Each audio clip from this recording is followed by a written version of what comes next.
Hey guys, and welcome back to Star 77 Productions. It's been a while since we did a review. We've been sidetracked a little bit, but we're going to be bringing a lot more reviews to this channel. And on this review, we're going to be looking at the Acer Aspire family of laptops. I started off with Dell laptops and HP laptops and kind of moved on to Acer. I like these ones better and they're much more affordable. HP, I don't really get too much life out of. They tend to have a little bit more problems. I've never had problems with my Dell laptops, but they seem to be a little bit more expensive. So I kind of branched off and went with Acer. I believe it's a Chinese company. And these ones are the Aspire E15 family. And of course, I'll put a link down below under the description for you guys. The one on the left here, this is the first one I got. This is the E5-571-30 V as in Victor, E as in Edward. And this is like the 2015 model. I think on the manufacturing date on here was at the December 2014, and this is the 2015 model. And then the one on the right here was manufactured in late 2016 and is a 2017 model. I believe this one came with Windows 7, the one on the left here, the older model, and the one on the right came with Windows 10. But I believe if you do purchase this older model, it does now come with Windows 10 as well. So let me tell you a little bit about the one on the left. This one is a little bit cheaper. It comes with the Intel Core i3 processor, which is a 2.0 gigahertz processor. It comes with 4 gigabytes of internal memory and a 500 gigabyte hard drive. And it comes with a 2400 AMH battery with it, and then, of course, the charger. This one will suffice for just about everything except for gaming and watching high quality videos and programming and any very intensive work that you have to do. Um, this one is a little bit more high quality. It's more of the recommended version right now, and it is definitely a very good price range. Some of the differences are is that this one has a little bit more RAM, the internal memory for it, processing memory. It has 6 gigabytes. And you want at least 6 gigabytes these days, if you're like an intermediate type computer user. If you're a programmer, do a lot of editing, do a lot of video type work, you might want 8 gigabytes. And I do believe you can get 8 gigabytes, but this one is the 6 gigabyte internal memory, and it's got a terabyte hard drive. And the memory is actually a little bit faster in this one because it is DDR4 memory.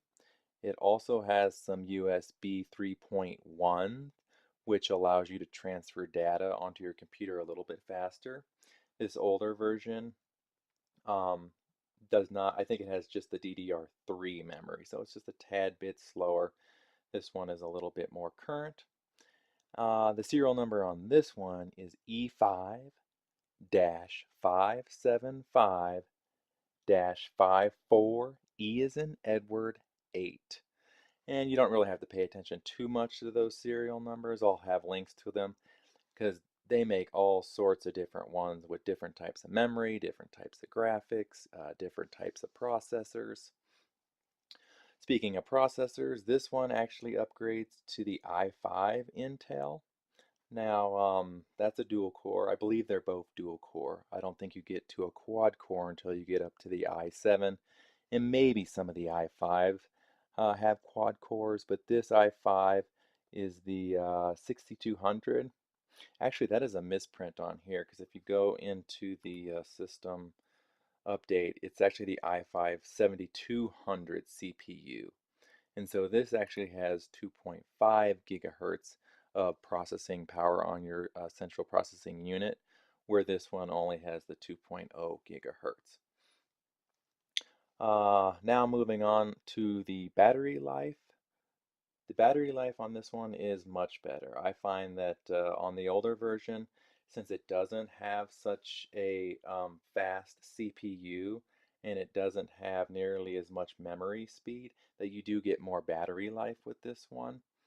Um, you can actually get a full work day, about full 8 hours. I think they advertise 12 hours on both of these laptops. But, if you're using it quite a bit for work, you're surfing the net, you're editing videos, you're streaming stuff, you're really only going to get about 6 to 8 hours on this one without having to plug it in, which is just about a full day's worth of work. In this one, I've clocked it at about 4 to 6 hours. If I'm really doing intensive work on it, you're only going to get a half day's worth of work out of this one without having to charge it. So if you're using these laptops for work and you're on the road a lot, I don't know if I would recommend them for that, because this one you really only get about 4 to 6 hours without having to charge it. In this one, about 6 to 8 hours, even though they advertise it at 12 hours, I believe. And they are your standard 2400 amp batteries, HM batteries. So I think a lot of computers have these. The comparable Dells have about that size, and so do the comparable HPs. Um, but that was one of the cons that I have on the Aspire, is that the battery life is a little bit short. But for the money, everything else is really, really good. And the only one other issue that I found is that neither of these computers are 1080p. They are both 720, which really doesn't bother me. I watch movies on these all the time. I edit all my YouTube videos on these. I stream all sorts of stuff. I really can't tell the quality difference between 720 and 1080. So if that's not a huge deal for you, and if the battery's not a huge deal for you, then the price range for these computers are really, you really cannot beat them. Um, Going on to this one, I'll definitely put a link as well on this one. And just remember, don't buy any of these Acers that come with Windows 7, which I don't believe they do, because I do not believe the Windows 10 upgrade is free anymore. Now you actually have to pay for Windows 10. So make sure that these ones that I'm linking to do come with Windows 10, which is much more compatible, much more safe. It comes with a lot of cool features. And another thing I like about Acer products is they don't come with all sorts of pre-installed software that you have to clean up. Of course, they come with a little bit, like the Acer Portal, a couple apps, some DVD burning software, all which is really, really easy to get rid of, clean it up, and then your clock speed is going to be very, very fast. Um, so yeah, if you're not too concerned with the graphics and you don't mind 720, um, let's see what else they got going on for them. This one is 2.5 gigahertz, and it'll cap out at 2.7. And then this one over here on the left is 2 gigahertz, and it looks like it also caps out at 2 gigahertz. It doesn't have a boost speed to get you up to 2.7 gigahertz, and that's why the battery doesn't last as long on this one.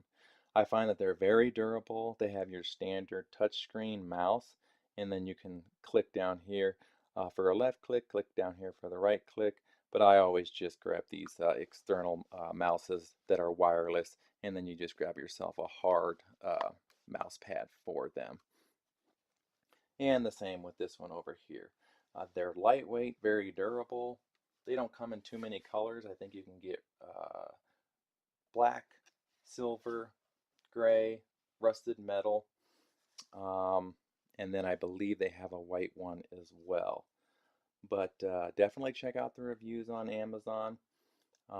You'll see that they do have pretty good positive reviews when you compare similar laptops in these categories and in these processing power ranges. But I do believe you get a little bit more bang for your buck with these computers. And I definitely highly recommend them. They seem to be durable. I have my kids playing on them all the time, and I haven't had a problem. They're very easy to travel with, and they close up quite nicely. and they do have HDMI outlets because of a lot of times I'll stream a movie onto my TV, run it through an HDMI, or you can also do a dual monitor because they do both have VGA exports on them as well, so you can hook up a VGA monitor too. And other than that, I think they're pretty much your standard middle of the pack computers. They have their disk drive. Let's see if I'm missing anything. They both have pretty good wireless.